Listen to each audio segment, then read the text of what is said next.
The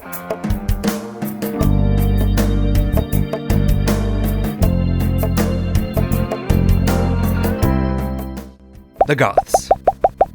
They were a major force in late antiquity and early medieval Europe. They clashed with the Roman Empire throughout the 3rd and 4th centuries. At the start of the 5th century, they became the first people in 8 centuries to sack Rome.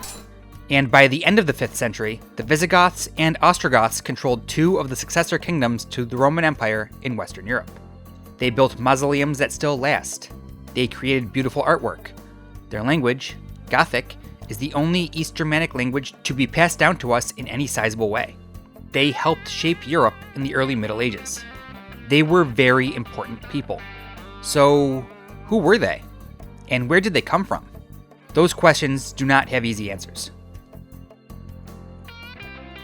Our main literary source for the history of the Goths before Roman contact is a book called De Origine Octobusque Gotharum, The Origins and Deeds of the Goths. Often shortened to Getica, it was written in the mid-6th century by Jordanes, a bureaucrat and historian of Gothic descent living in Constantinople. Jordanes says that Getica is largely an abridged version of a work called The Gothic History, which was written in the early 500s. It was composed by Cassiodorus, a Roman statesman living in Ostrogothic Italy. Sadly, this source has been lost to time. Getica also contains references to other historical works, many of which are also lost to us, and it relies on Gothic oral traditions and legend. According to Getica, the Gothic people originated on an island north of Europe called Scanza, and burst forth like a swarm of bees from the midst of this island and came into the land of Europe. Scholars believe that the Scanza referred to here is Scandinavia, probably modern-day Sweden. Getica tells us that the Goths left Scanza under a king named Berig and settled near the Vistula River in modern-day Poland, naming their settlement Gothiscanza. Jordanes goes on to say that the Goths then became a dominant force in the region, conquering some of their neighbors, including the ancient Vandals. The generations passed and the Gothic population grew until a king named Philomer decided that they needed to move south in search of a better home. They came to Scythia on the coast of the Black Sea and settled there. This account was largely accepted at face value until the 19th century. Since then, archaeological evidence has shown more light on the story. When archaeologists began looking for proof of a claim of a Scandinavian origin for the Goths, they came across some interesting information. There was an archaeological culture that arose along the Vistula River during the 1st century and flourished until around the 5th century, known as the Veilbark culture. Veilbark culture has a few key features that distinguish it from its neighbors. They used a mix of inhumation and cremation, whereas preceding cultures in the region used mainly cremation. They did not bury their dead with weapons, whereas neighboring cultures often did. And they built large stone circles in their cemeteries. These and other aspects of Veilbark culture have been found on the European mainland near the Baltic Sea, along the Vistula River, and also in southern Scandinavia. This would seem to confirm Jordanes' account of a Scandinavian origin for the Goths. They originated in Scandinavia, then moved south to the European mainland, bringing aspects of their culture with them. As they became the dominant culture in the region, these traditions spread. On the surface, it all fits very nicely. Only, that's not what the evidence actually tells us. In fact, Veilbark finds on the European mainland, especially the stone circles, often predate those found in Scandinavia. If those aspects of Veilbark culture had reached the Vistula region as a result of Gothic migration, the Scandinavian finds would be older. So given this, there really isn't much archaeological evidence that the Goths originated in Scandinavia and then moved to mainland Europe, as Getica tells us they did. It is possible that there was some movement from Scandinavia, but the evidence just isn't there. That leaves us wondering, where did this idea come from? Jordanes tells us that he took it from the written account of Ablabius, which has not survived. We do not know who Ablabius was exactly, but he probably lived and worked somewhere in the 5th or 6th century, and historian Peter Heather posits that he worked in the Visigothic royal court. We know that there were ties between the Ostrogoths in Italy and the Baltic people at the time Jordanes was writing his account. An exiled Scandinavian king actually took refuge in Theodoric's court, and it's quite possible that the story originates here as a way of linking those two people. It could also be a legend promulgated throughout Gothic storytelling, or it could be a combination of many factors. We just don't know for sure. But regardless, there isn't yet enough evidence to verify the story given by Jordanes. That isn't all that the archaeological evidence uncovers, though. In the late 1st and into the early 2nd century, we start to see aspects of Vielbark culture moving southward toward the Black Sea. During the 2nd century, the Chernikov culture, also known as the Santana de Mures culture, began to flourish in this area. The Chernikov culture is very similar to what we know of as Gothic culture, and also contains evidence of a sort of Proto-Slavic culture.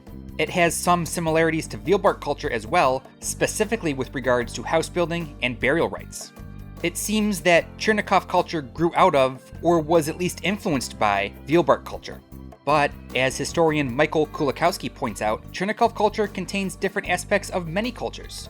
There are similarities to Vielbark culture, to Roman provincial culture, to Pravorsky culture, and to steppe culture. Kulikowski also asserts that the Vielbark connection is not stronger than any of the others, and that the main reason we see this connection is that we have a textual bias that results from Getica. Having read Getica, we see the evidence through that lens. If we had not read Getica, would we make these same connections? It's a really good question, and it's one that really can't be answered. It should also be added that even if we accept Santana de Mures culture as the descendant of Vielbark culture, that does not necessarily mean that there was a large-scale migration on par with what is described in Getica. Different goods and customs can move in many different ways, such as war, or trade, or plunder, or even through contact and communication. Maybe those traits that we see in Vielbark culture and Chernikov culture weren't even the traits that the people themselves would have used to set their own culture apart from their neighbors. This is just another thing that we do not know for sure. Of course, there is some additional evidence available to us. Roman writers in the 1st and 2nd centuries cite a large movement of people from the Baltic coast southward towards the Black Sea. The Romans tell us that this movement pushed other people, notably the Marcomanni and the Quadi, towards Roman borders. This resulted in the Marcomannic Wars of Marcus Aurelius, fought in the later half of the 2nd century. But we do not know if those people were the Goths. There is no evidence that a Gothic identity existed at this point in time. So maybe there was a movement of people, and maybe those people carried with them elements of what would become Gothic culture, or even spoke something similar to what we know of as a Gothic language. But we do not know if they thought of themselves as Goths, or if their neighbors thought of them as Goths. Even if the large migration did happen, we can't be sure that it was the Goths themselves doing the migrating. It's very possible that there simply were not Goths before the 3rd century. Maybe this was a culture that sprung up along the Danube as a result of circumstances around them, and made up of various peoples from the region. It's also entirely possible that Gothic culture exists before then, perhaps in Scandinavia, perhaps in northern Poland, and perhaps they did migrate south before settling in western Scythia. There is not really a consensus on this just yet. But either way, by the 3rd century, there they are, north of the Danube, the dominant group on the Roman Empire's frontier. They would be a thorn in the Roman side for generations.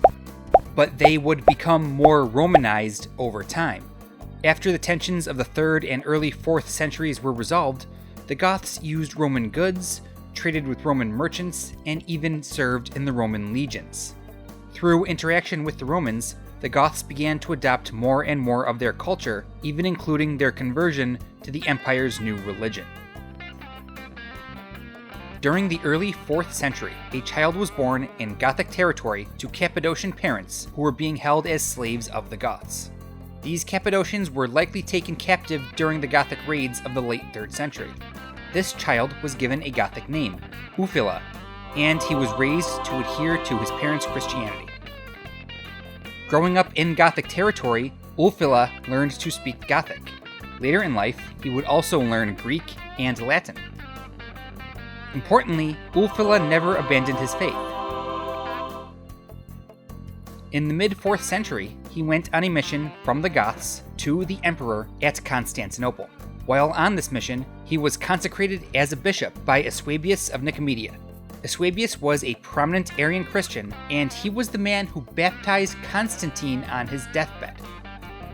After his consecration, Ulfila returned to the Goths, preaching Christianity. There were some Christian Goths before Ulfila began his mission, but after he began preaching, it seems that the number of converts rose drastically. Gothic leaders began to take notice of the rising Christian converts and became wary of this new Roman religion taking such a foothold in their territory. A persecution of Gothic Christians began, leading to Ulfila and his followers fleeing south of the Danube and settling in Moesia. While in Moesia, Ulfila developed the Gothic alphabet. He and his followers then translated the Bible into Gothic. Prior to this, the Goths did not have a literate culture. In fact, no Germanic people had a literate culture. The Goths were the first of the kind. Sections of Ulfila's Bible survive in the Codex Argenteus, the Silver Book, a 6th century manuscript that was probably used in Theodoric's Ostrogothic court. Most of what we know of the Gothic language at the present day is due to the survival of this manuscript. It should be noted that Ulfila and his followers practiced a form of Arian Christianity like Eusebius of Nicomedia did. Arianism was a major controversy in the early church and was declared a heresy at the Council of Nicaea in 325. But this did not kill off Arianism. There were many adherents long after the council, notably Eusebius, and there were even emperors who favored this version of the faith. But as time went on, Nicene Christianity became dominant within the empire. As a result, the Goths were set apart from their neighboring Roman Christians in later centuries, and Ulfila's Christianity became a symbol of Gothic identity. You might have noticed that I've referred to two types of Goths in this video, Visigoths and Ostrogoths. Both of these people fell under the umbrella of Goths in the 3rd and 4th centuries, but as time went on, a division arose as a result of circumstance around them. Getica tells us that this division into Ostrogoths and Visigoths happened after the Goths arrived on the shores of the Black Sea. Jordanes says that the Ostrogoths followed the Amali ruling family, and the Visigoths followed the Balfi family. To Jordanes, this made sense. When he was writing Getica, the Visigoths ruled Spain and the Ostrogoths ruled Italy. They were two separate divisions of Goths, and he assumed that it had always been that way. But this is, again, not the case. During the late 4th century, the Gothic territories were divided into several kingdoms, possibly as many as 6. There were two major tribes that we know of, the Greuthungi and the Tervingi. The Greuthungi lived mostly east of the Dniester River, and the Tervingi lived mostly west of the river. By tradition, it is generally said that the Greuthungi became the Ostrogoths, and the Tervingi became the Visigoths. There is some shred of truth in this, but the story is far more complicated than that. While the Romans were the dominant power south of the Danube during the 4th century, there was another group in the east that would soon upend everything in Europe. Those people were the Huns. Getica gives us an interesting origin for the Huns. It tells us that when Philomer arrived in Scythia, he found many Gothic women to be witches, and thus expelled them from his territory. While wandering the wilderness, these witches encountered evil spirits and mated with them. The witch-spirit hybrid children that resulted from these encounters settled in nearby swamps and went on to become the Huns. Getica is wild. Anyway, back to reality.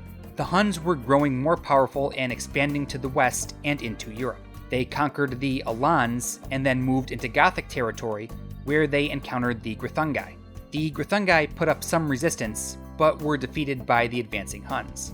Many Greuthungi retreated to the Dniester River and paired with the Tervingi. Others remained in their homelands, now under Hunnic control.